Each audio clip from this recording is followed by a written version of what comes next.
Que maravilha, que honra grande, mais um PS Podcast, é verdade, privilégio grande, porque há um compromisso nosso, um compromisso com você, com o seu coração, de sempre trazer uma pessoa aqui no nosso podcast, algo que possa contribuir com a sua vida de verdade, que possa ajudar você.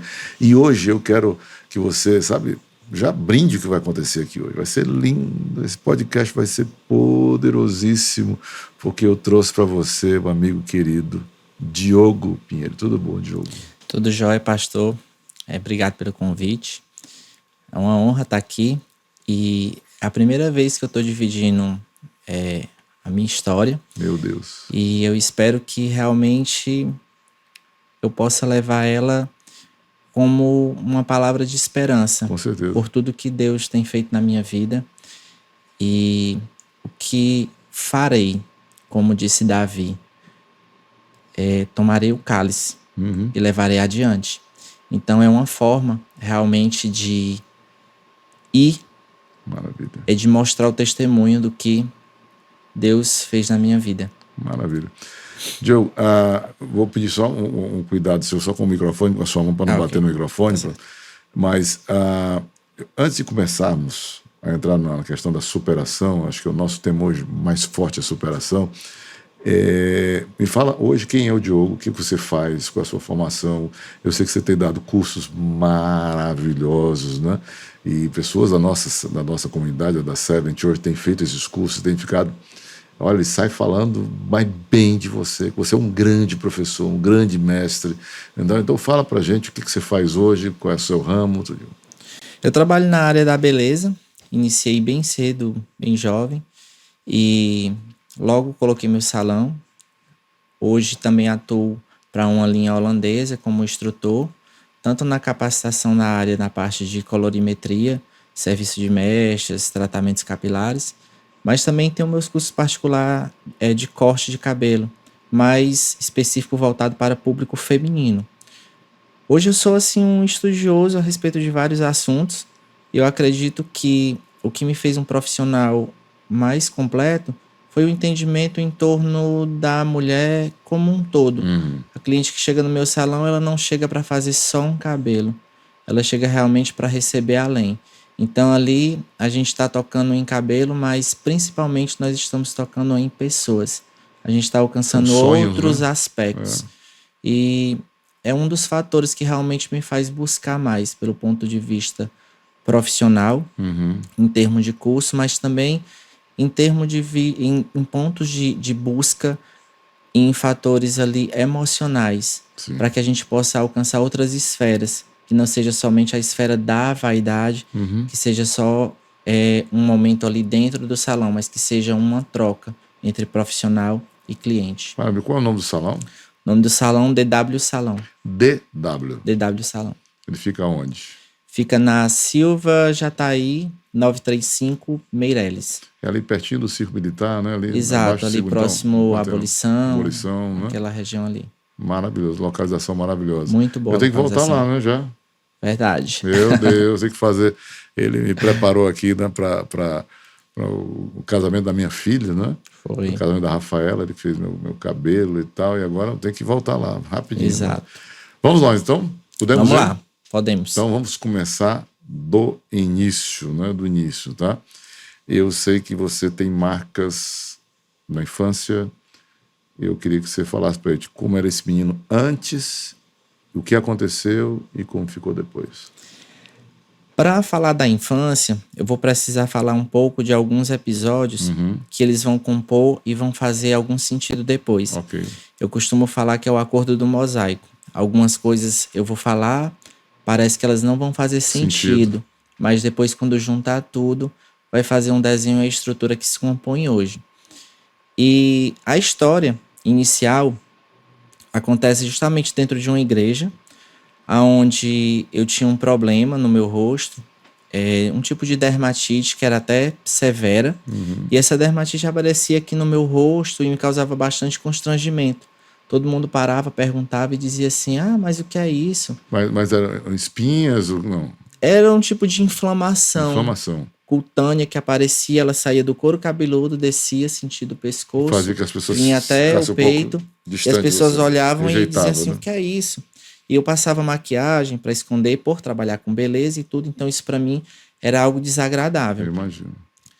E um dia eu fui em uma oração, ali pelos 26, 27 anos, e de repente eu escutei uma palavra de um pregador que disse assim: tem um jovem aqui, esse jovem ele tá sofrendo muito, mas Deus manda ele levantar e vai dar uma cura na face dele. Uau. E para saber que é Deus que está falando, o problema dele começa no couro cabeludo e termina na região do peito. Meu E Deus. esse jovem ele não tem nem 30 anos.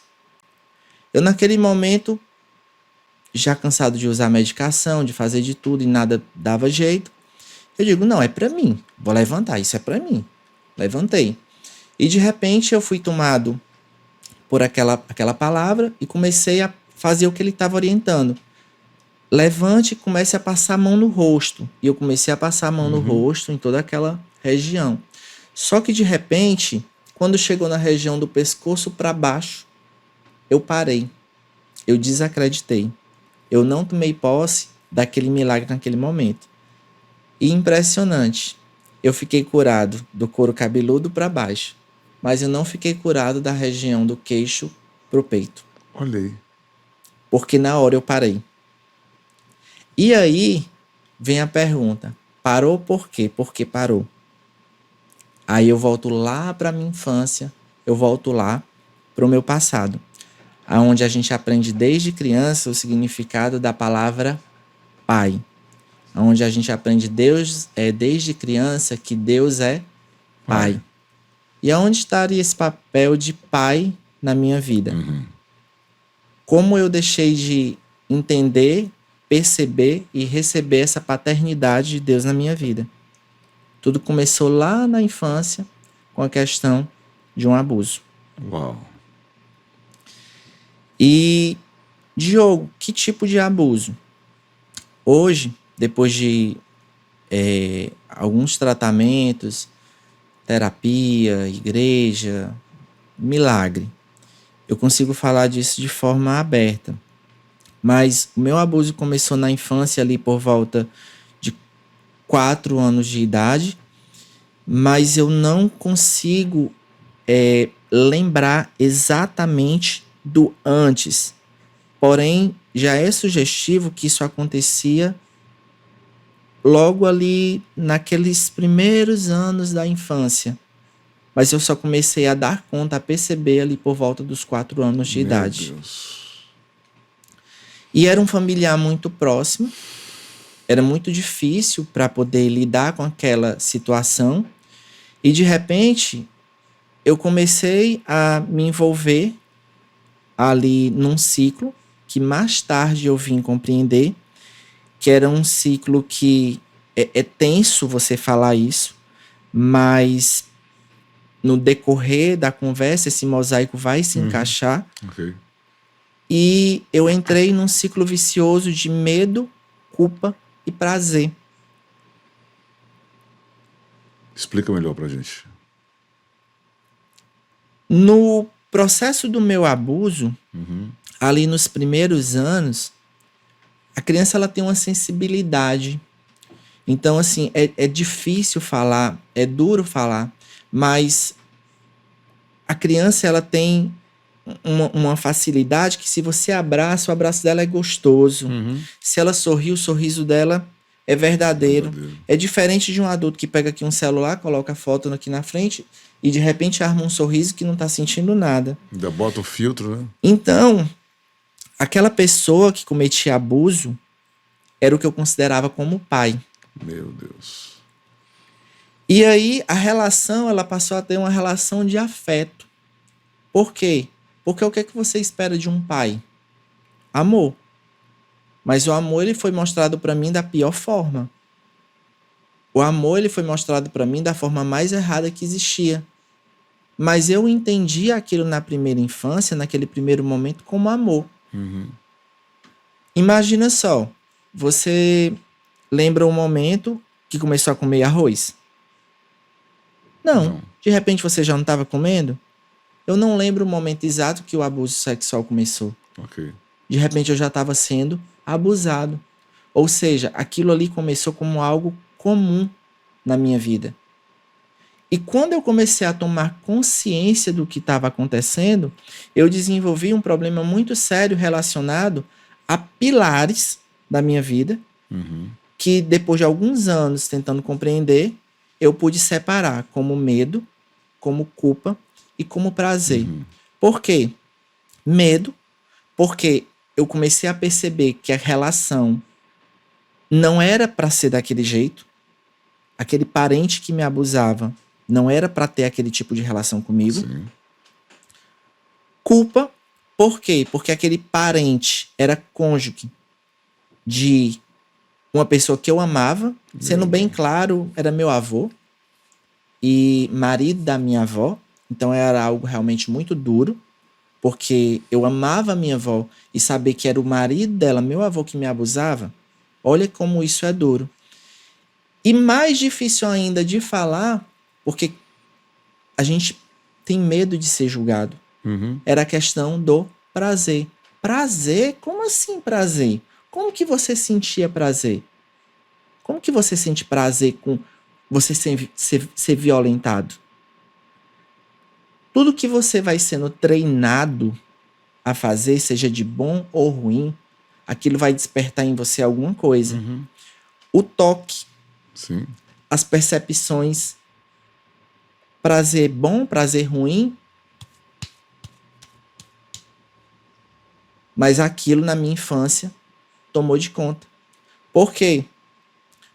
Falando em termos mais claros, um adulto, quando ele tem uma relação sexual, ele termina com um orgasmo. Na criança, existem estímulos também. E é difícil compreender porque quem está do outro lado diz, mas como pode sentir prazer? Existiam estímulos. E aquela pessoa que tinha aquela doença estimulava aquele tipo de prazer. Sim. Trazendo um ciclo vicioso, aonde eu sentia o medo, eu sentia a culpa e o prazer vinha como uma forma de compensação. Compensa. E passado alguns anos, eu saí ali do âmbito familiar e olha só o mais interessante do que eu vivia nesse mesmo momento.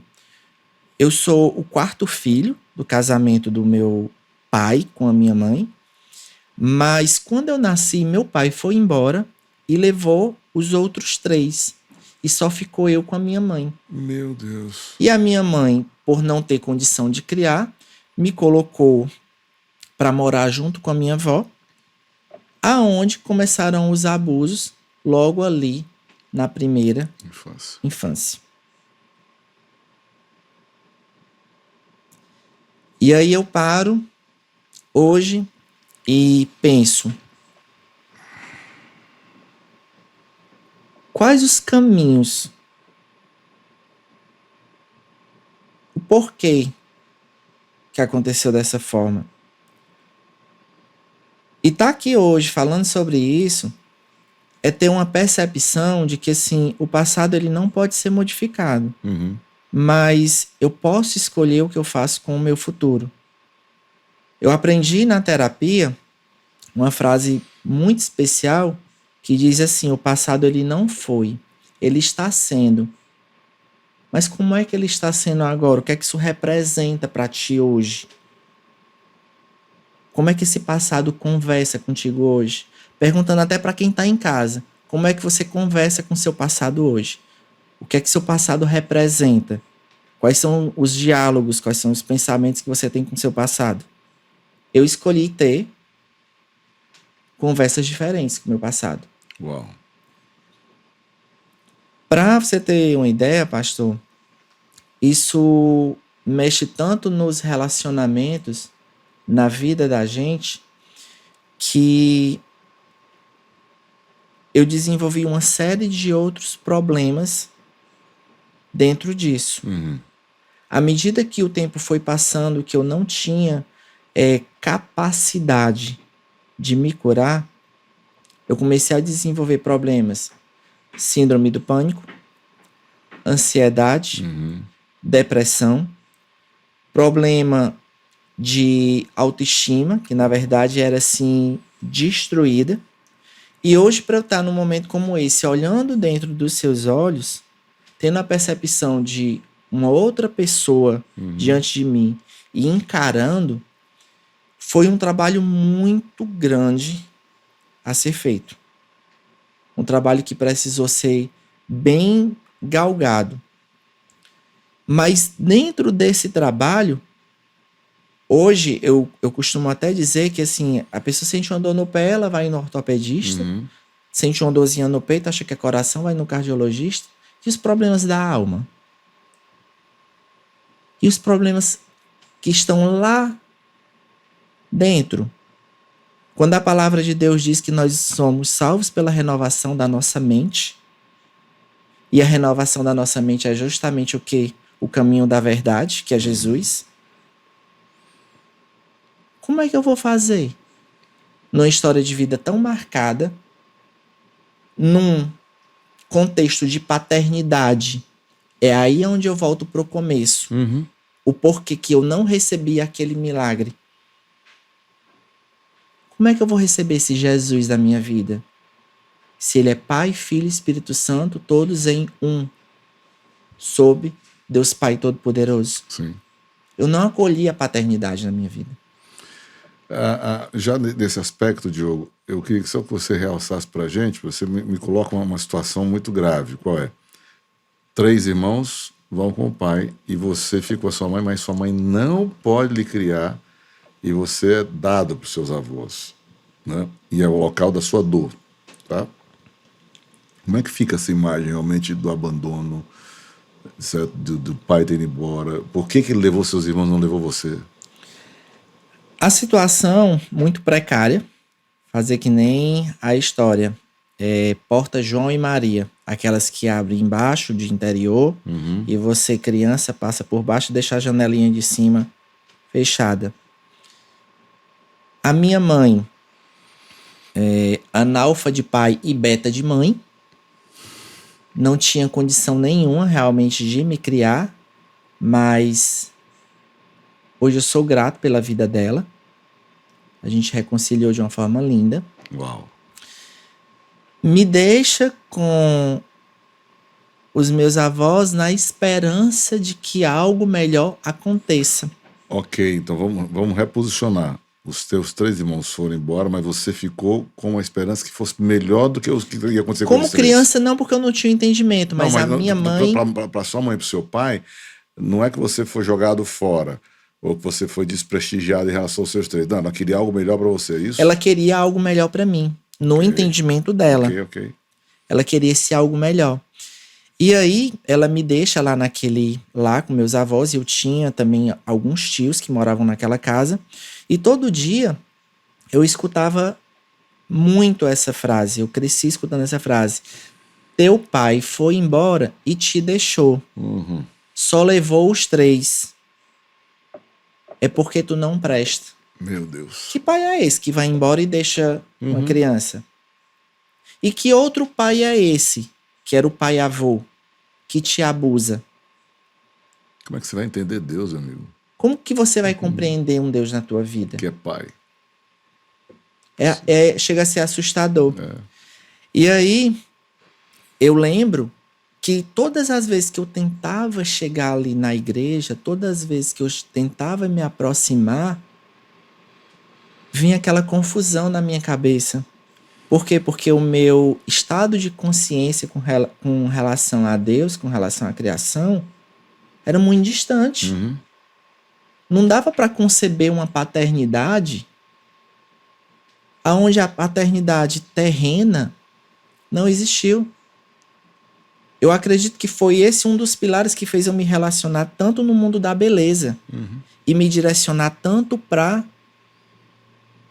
as mulheres, para trabalhar com o público feminino.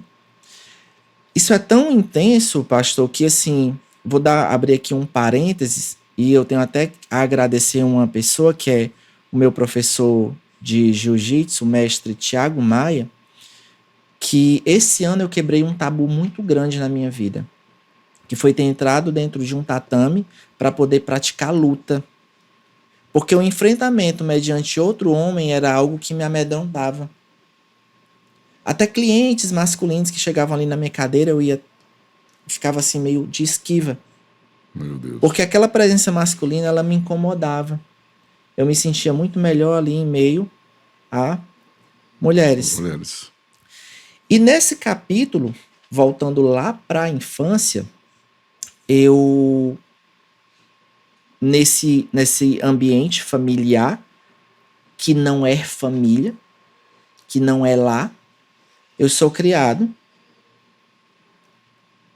e vou vivendo todas as amarguras e todas as dores sem ter com quem contar. Por quê?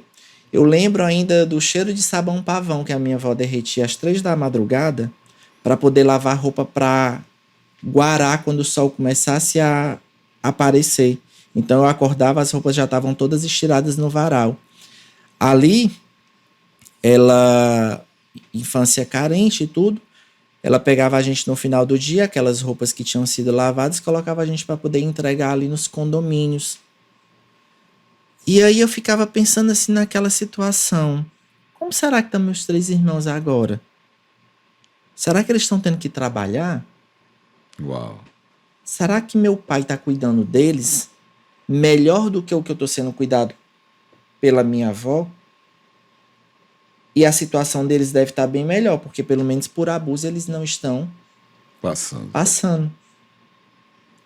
Só que existe um porém nessa história, que muitas vezes as pessoas perguntam se isso veio com um nicho de revolta, de raiva.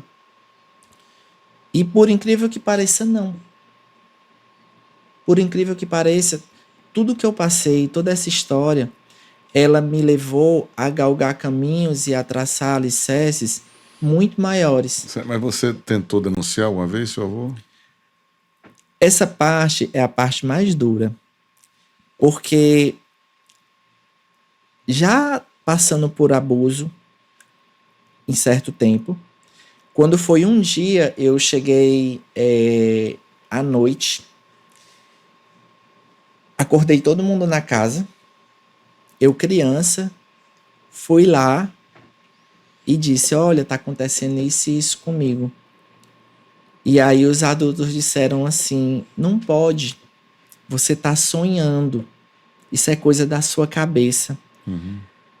Sabe o que é você ser desacreditado de algo que você tá vivendo e que você tem certeza? Que é a sua dor, né? E a pessoa não... Isso te coloca numa posição muito difícil. Porque no momento ali da infância, onde você precisa de um adulto para poder... Você percebeu que você não tinha guaridas, não tinha defesa, não tinha nada, estava sozinho. Ser acolhido é um momento justamente onde você é descredenciado. Você está sonhando, tem alguma coisa errada, isso não está acontecendo. Você está mentindo. E você para e você diz assim, meu Deus, me belisca, eu tô acordado. Eu vivi um período da vida que era como se eu estivesse tocando o chão e a sensação assim, será que eu tô tocando ou eu tô flutuando? E aí eu vejo, e volta um trecho do livro de Alice no País das Maravilhas, que Alice, quando se encontra com o coelho, ela pergunta se o coelho ama ela. E aí o coelho diz que não. E aí Alice olha para ele, franze a testa, e o coelho diz assim, Alice, você tá franzindo sua testa, imagina o que tá pensando. Você deve estar pensando agora, nesse momento, o porquê que eu não falei que amava você. Alice, eu só posso te amar quando você se amar. Haverão dias que o mundo não vai te amar. E aí? Como é que você vai encarar? Vai se aborrecer? Se só você está respondendo, né? Se só você está respondendo por aquilo. E aí começou uma busca por tentar me amar. Uau. Começou uma busca. E assim, isso é fácil? Não, isso não é fácil. Diogo, só para a gente poder posicionar aqui, o abuso ele começou, você lembra que ele começou antes dos 4 anos? Antes dos 4 anos. E foi até... Se estendeu até ali por volta dos 7, 8 anos de idade. Meu Deus do céu. Até essa tomada de consciência ali parou? realmente. Porque eu tomei a posição de sair de casa. E ali, cedinho, saí de casa, fui acolhido por uma outra família. Essa família é uma família que eu sou grato a elas até hoje. A mãe, mais 2 filhas. Elas já tinham fugido do interior do estado, vítimas de violência doméstica. Vieram morar em Fortaleza. Eu conheci uma menina que, algum tempo depois, passou a ser até uma colaboradora minha. E eu fui acolhido dentro dessa casa. Ou seja, as dores se encontraram. As dores se encontraram. Meu Deus do céu. Exatamente. Ao mesmo tempo, um porto seguro, que eram mulheres. Exato. Mas o encontro de dores, é impressionante como se atrai, né? Exatamente. E aí, nessa busca, eu começava a tentar encontrar Deus em todos os lugares. Uhum. Assim, não, vou encontrar Deus aqui nesse conceito. Acho que ele tá aqui. Aí eu ia. Não, agora eu vou tentar encontrar Deus aqui nesse conceito. Peraí que eu vou tentar encontrar Deus aqui no que hoje a gente chama de mindfulness, né? Esse momento presente. E aí, eu comecei a perceber que eu estava numa relação constante com a questão do presentear-se. Por quê? Porque eu já não queria que o passado fizesse parte. Mas hoje eu descobri que o passado, ele não foi, ele está sendo. O passado ele é uma continuação. Não tem como apagar. Não tem como você apagar todas as dores, todas as informações, tudo que você teve e dizer, olha... Não dá. Resetou e agora eu tô... Ele tá aí com você. A dor tá aí. E por mais que você diga assim, vamos ressignificar, que parece que é uma coisa clichê, mas esse ressignificar, ele, olhando no sentido da palavra, é dar de ré para dar um significado a algo que aconteceu. E que tipo de significado dá a algo que aconteceu que... Não presta pra nada. Que não presta pra nada. Que é só dor. Que é só dor. Meu Deus. Aí depois disso vieram os problemas com o álcool, que isso aí já é clichê. Quando eu falo clichê, é uma história que se repete com todas as pessoas que passam por abuso. E quando chegam os problemas com o álcool, começa a intensificar os problemas com depressão e ansiedade. Por quê? Hoje eu tenho esse entendimento. O álcool, ele é um depressor de SNC. Se você for pesquisar na história, antigamente, as cirurgias, as primeiras anestesias, elas eram feitas com o paciente embriagado. Por quê? Porque era uma forma de anestesiar a dor. Então, eu queria anestesiar a minha dor com algo que deprimia mais o meu sistema nervoso central. Ou seja, que me deixava pior. É tanto que hoje eu já estou caminhando aí para 2 anos, 0 álcool. Uau. E algumas pessoas questionam e dizem assim, mas só um drink. Eu digo, não, para mim não dá. Não dá. Por quê? Porque me deprime, me deixa ruim. Mas só uma tacinha. Não, para mim não dá. Porque realmente, hoje são algumas roupas que não me cabem mais. Uau. E perceber quais as roupas, isso até para o pessoal que está em casa, é interessante a gente realmente perceber quais as roupas que não nos cabem mais. Quais as roupas que realmente a gente não deve mais estar utilizando. Isso é muito importante, você ter essa questão do autoconhecimento. E as histórias, elas vão se emendando os pedacinhos, e a área da beleza também, ela me trouxe coisas muito boas. Por quê? Ali por volta dos 20 e poucos anos, eu fui fazer uma matéria num programa de TV. Uau. Local. E era uma matéria no carnaval que falava sobre maquiagem. E apareceu lá na matéria meu nome, Diogo Pinheiro. E de repente essa matéria saiu em todo o estado do Ceará. Quando foi no outro dia, o antigo Orkut, eu recebi uma mensagem lá no meu Orkut que dizia assim: olá, meu nome é Paula, Eu sou esposa do seu irmão Diego. Eu, what? Que é isso? Onde foi que surgiu isso?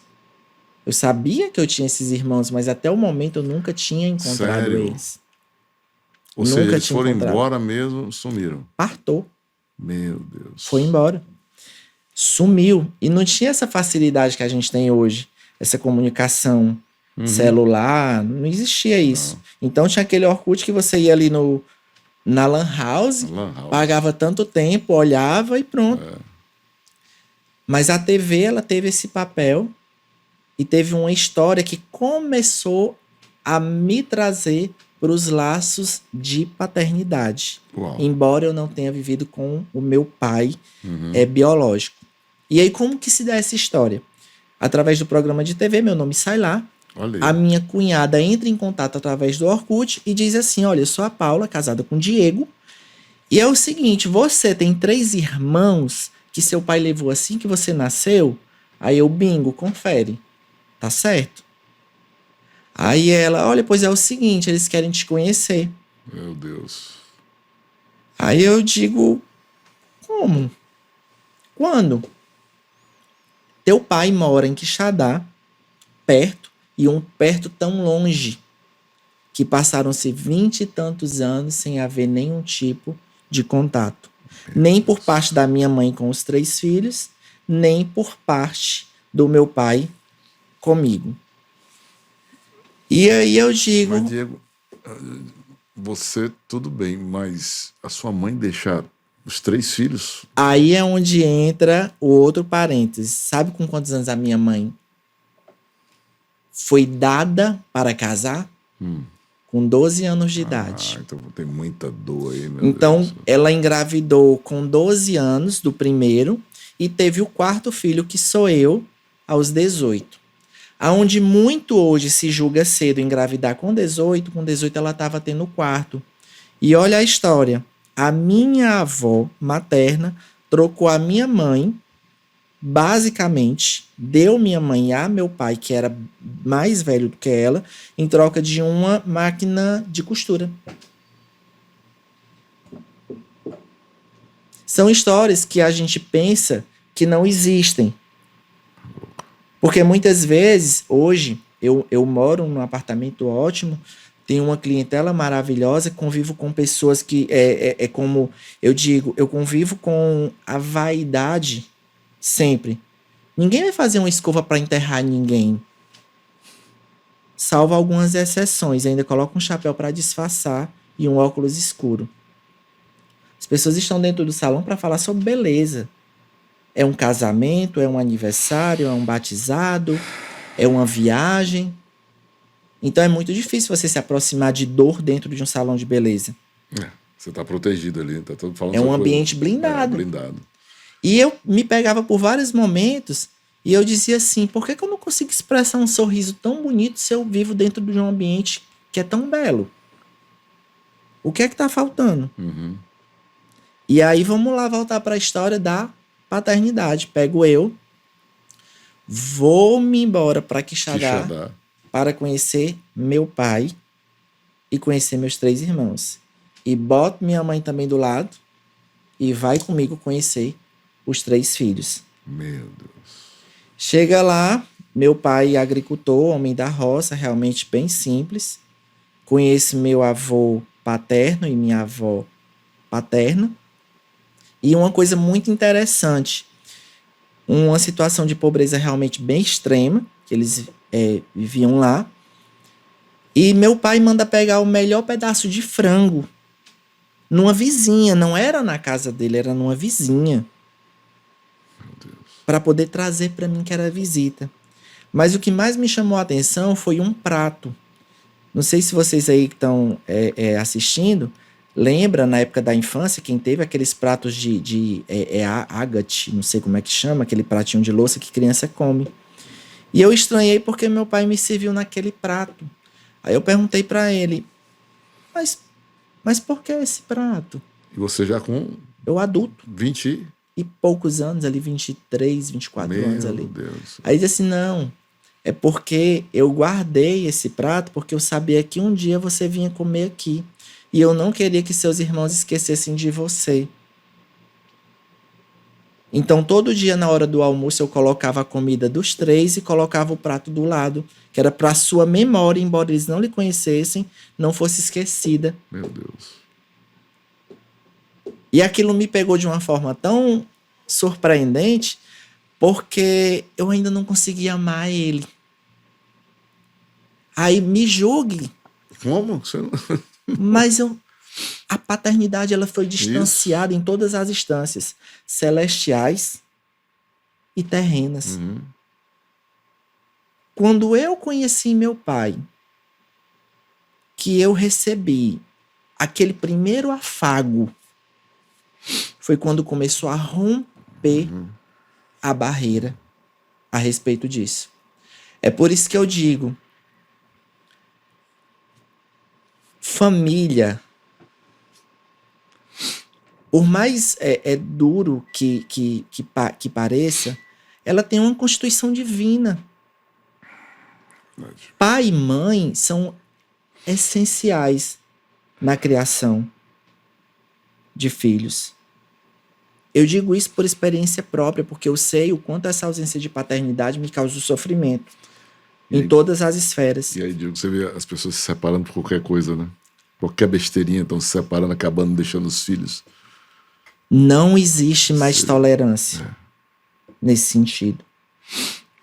E aí, quando eu conheço meu pai, conheço meu irmão, e Diego, Renato, Simone, são os 3 que eu conheci, eu selo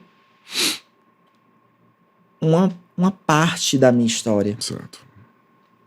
É como se dali em diante eu começasse a receber uma autorização divina, inconsciente, consciente, não sei, porque muitas vezes a gente quer explicar algo que é inexplicável, para que eu pudesse seguir adiante. E aí, depois desse episódio é que a minha história começa a tomar um novo rumo. E aí, nessa estrada, a gente pensa, e quando a gente começa uma nova rota, vai aparecer alguma coisa no caminho? Será que eu vou sair, vou pegar o meu navio, vou sair no mar e o sol vai estar sempre claro? Não. Tem dia, pastor, que a dor ela vem na porta e ela faz assim, ó. Ela bate. Aí tem dia que eu vou fechar e vou dizer assim, não vai entrar. Mas tem dia que ela vem e ela arromba a porta. Ela chuta. E aí onde está? Quando Deus diz que no mundo tereis tribulação, mas Ele estará conosco. Por várias vezes, eu fui resgatado nesse contexto. Uau. Da dor chegar, entrar, arrombar, e eu dizer, não tem mais sentido para mim. Eu sou muito grato à vida do William, que é meu sócio lá no salão, que por vezes ele me prestou socorro, daí eu dizia assim, William, fecha todas as janelas, fecha todas as portas, porque eu não tô aguentando. A janela tá me convidando. É duro a gente falar isso. Convidando? A um não existir. Meu Deus. E aí hoje, eu olho para a minha vida e eu vejo o quanto a mente, o quanto o estado de consciência ele pode ser modificado. Eu não vim aqui para contar uma história triste, não. Eu vim aqui para contar uma história alegre. Uma história de superação. E aí, voltando, nós precisamos exercer a renovação da nossa mente. E essa renovação, ela é uma renovação que ela acontece diariamente. E uma coisa que eu tomo até muito cuidado dentro da minha experiência, falando para você que está em casa, Essa questão do que hoje é esse estar presente, desse mindfulness, né? Dessa questão do meu eu.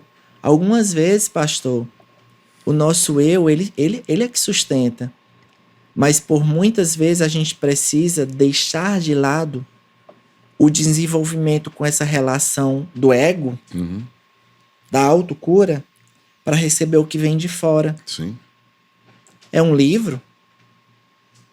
É um podcast? Quais são os recursos? Como é que você está usando os recursos que Deus está lhe dando? Qual o papel que eu hoje, Diogo, tenho como pessoa? Que papel social eu tenho de transformar vidas no meu lugar de trabalho, com a minha cliente, com o meu colaborador, com as pessoas que eu cruzo? E como é que você conseguiu, então, a superação? Você já disse que a paternidade foi restabelecida com a questão da viagem lá, né, Quixadá. Você reencontrou seu pai, seus irmãos, mas como é que isso muda no seu dia a dia? O abuso, a dor, certo? Você foi para o salão, ok, mas qual é a virada? Vamos lá. Eu comecei um processo de regar. E eu pensava que funcionava dessa forma. Eu vou plantar e de repente vai chegar um momento que a árvore já vai estar num tamanho bom e pronto. Mas não é assim. É um regar diário. O plantio tem que ser feito, mas a colheita ela é obrigatória. Isso. E o que é essa colheita? É justamente esse dia após dia, percebendo que um passo de cada vez e uma nova conquista. E esse processo, ele começa justamente, primeiro, num momento de revelação espiritual. Foi um momento muito marcante. Eu lembro que foi um dia 7 de setembro, Olha aí. certo? Antes de eu conhecer o meu pai, tudo também tem esses quadros do mosaico que vão aí se encaixando. E eu acordei com um som de trombetas, como se fosse tipo de trompetes, Sim. sabe? Uau. E eu disse assim, meu Deus, onde é que tá vindo esse som? Onde é que tá esse barulho? E eu morava num sobradozinho, tinha um salão embaixo de um colega que me ajudava, e eu morava em cima, e nos fundos tinha uma escola infantil. E de repente, eu, escutando aquele barulho daqueles trompetes, eu saí aqui para a varanda da minha casa. Tinha frente, tinha fundo. Eu saí aqui para a varanda da minha casa e o pessoal da escola saiu, contornou a rua e passou pela frente. E ali eram crianças que estavam fazendo um desfile do 7 de setembro. Sim. E eles marchando, aquela marcha tradicional do 7 de setembro. De alguma forma, o Espírito Santo me acordou. Eu escutei ali aquele barulho, aquele som. Fui na varanda e eu escutei nitidamente. Escutei muito claro.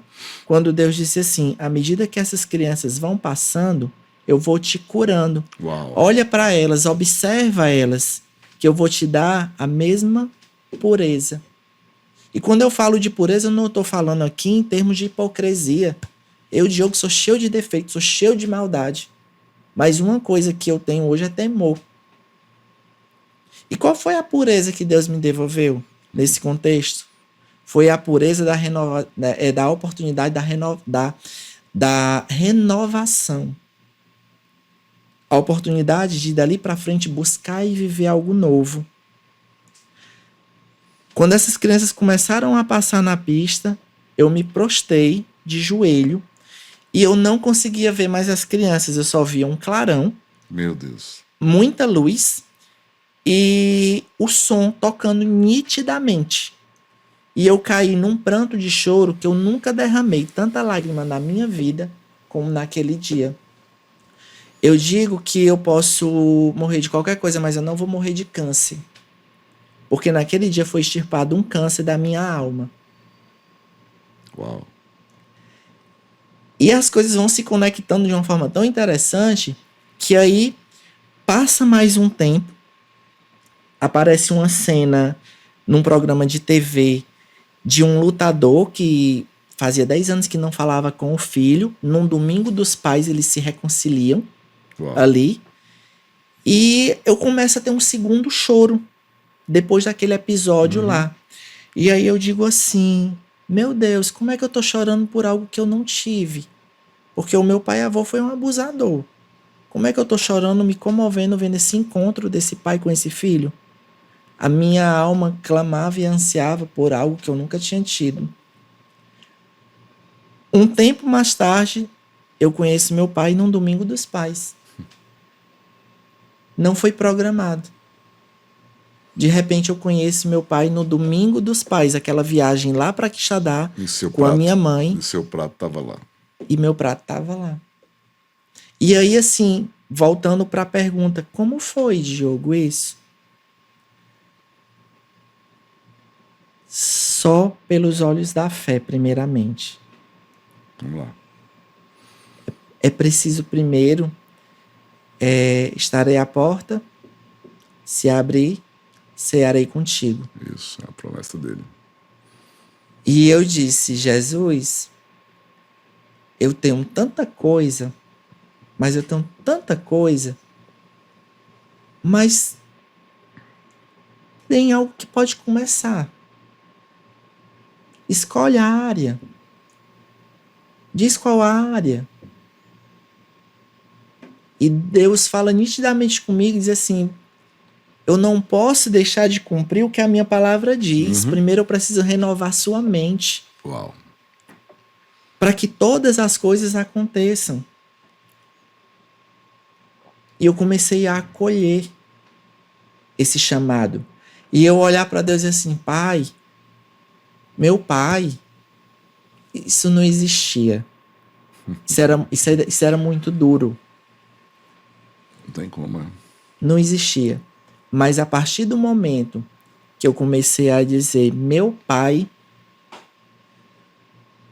toda vida que a dor vem e ela arromba a porta, ele pega ela e bota para fora. Glória a Deus. E foi ele que me segurou pelo braço toda vez. Foi ele que me sustentou todas as vezes. Pastor, eu não conseguia chegar perto de varanda. Eu não podia chegar perto de uma varanda.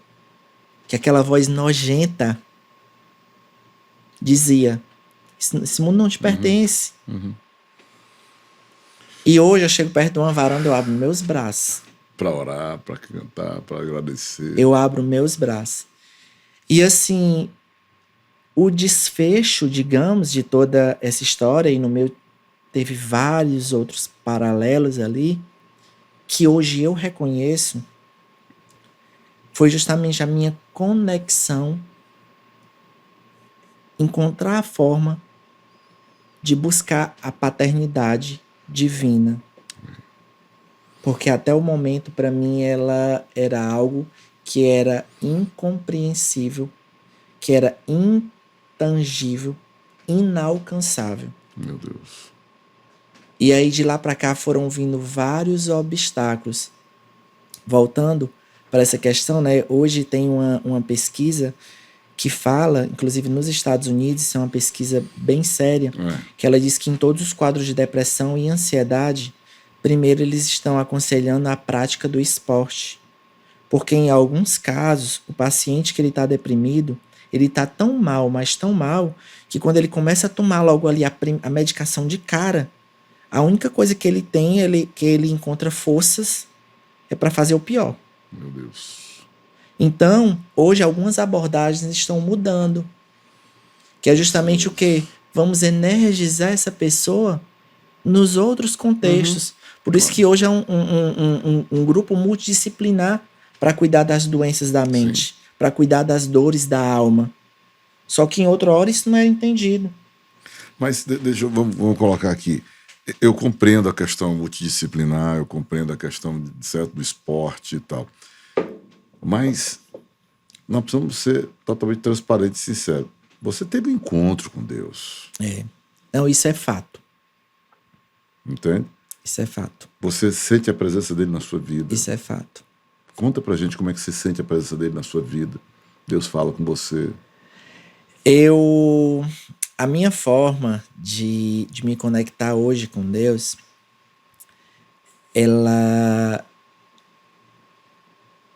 é uma forma íntima e que, por vezes, quando eu compartilho, parece não fazer sentido. Mas vamos lá. Deus pediu opinião pra gente quando ele foi criar o céu. Ele não precisa pedir opinião hora nenhuma pra ninguém. Deus pediu opinião a cor da rosa? Não.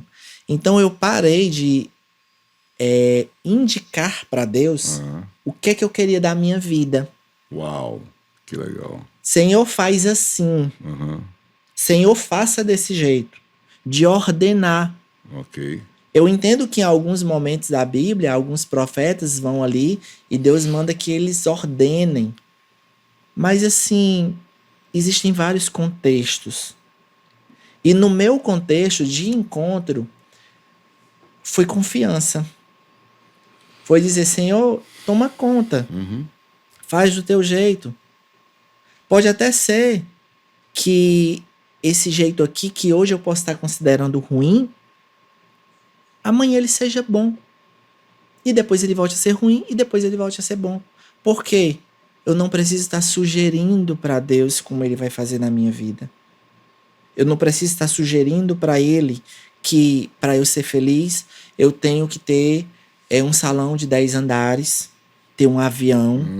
Senhor, abençoa, faz assim, bota bastante cliente. Eu não sei se Deus, de repente, nos planos dele ei, teu salão vai fechar e tu vai ser missionário. Tudo pode. Ele é o projeto. Eu não sei o que é que Deus está reservando para mim. Amém. Aí na vida.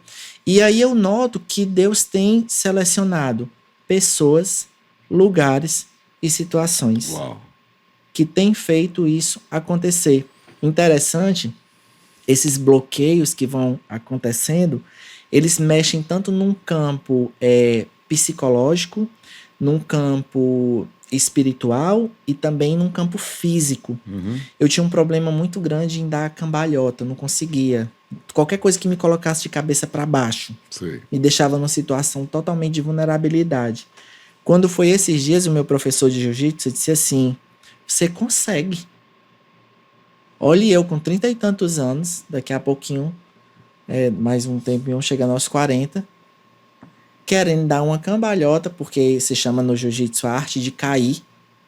E o meu professor disse assim, você consegue. Levante a mão e bote essa aqui no chão. Com essa aqui você vai entrar para você rolar e fazer a queda. Quando eu levantei, eu disse assim, Deus, a mão é tua. É tu que gira.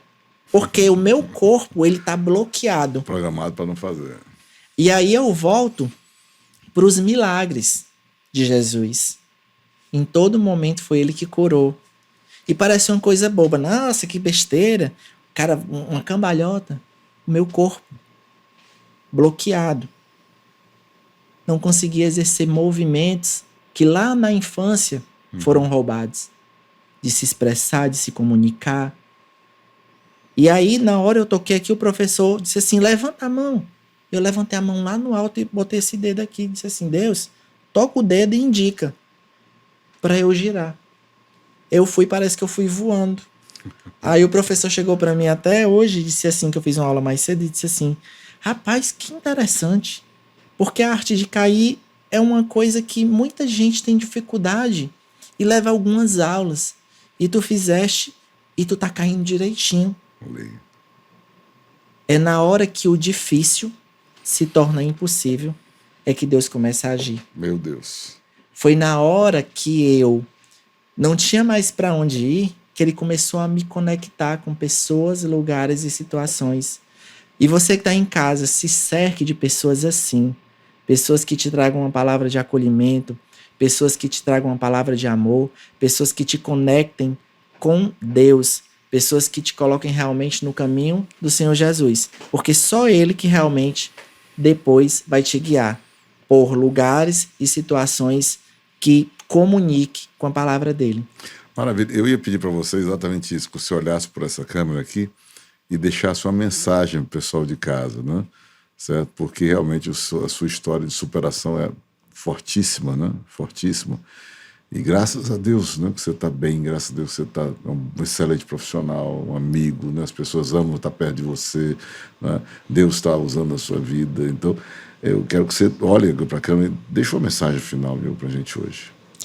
Eu não poderia deixar de passar essa mensagem sem antes agradecer a minha mãe, porque ela foi uma pessoa que passou por muitas dores e a minha cura também é um passo para a cura dela. Hoje ela tá muito, nossa relação tá muito melhor. Beijo, mãe, te amo. E isso já é uma prova que realmente Deus cura, porque jamais eu teria força, energia para dizer o que eu tô dizendo nesse momento. E o que eu posso falar para você que está aí em casa, que todo o processo de superação começa com uma ação. E essa ação nada mais é do que o agir de Deus e o mover dele na sua vida. Uau. E aí, assim, qual o caminho? Você não precisa sugerir, você só precisa confiar. Entrega teus caminhos ao Senhor e mais Ele fará. E eu tenho certeza que todos os problemas e situações da tua vida serão resolvidas. O choro pode durar uma noite, mas a alegria vem pela manhã. E é o que eu te desejo. Que Deus renove tua alegria, renove tua força. E aqui tem um caminho, tem essa igreja aqui convidativa, tem a palavra, tem uma forma de você buscar. E como eu disse, qual o recurso que você está usando? Recurso a gente tem, só precisa a gente olhar com mais clareza e buscar. Maravilha. Querido, muito obrigado mesmo por ter, sabe, é uma coisa que precisa muita coragem e ao mesmo tempo muita determinação para abrir o coração e compartilhar o que você compartilhou com a gente hoje aqui, né? Então, Verdade. muito obrigado de verdade, né? E olha, você está conosco, obrigado também pelo carinho da sua presença aqui conosco. E qualquer coisa, acessa Vida 3, tá? Vida 3 Oficial no Instagram, vida3.com na internet. Dá uma olhada nesse evento que nós temos aqui na Seven e que tem mudado histórias de pessoas e é impressionante o número de pessoas abusadas. É muito alto. O seu testemunho hoje, com certeza, está calando em muitos corações, sabe?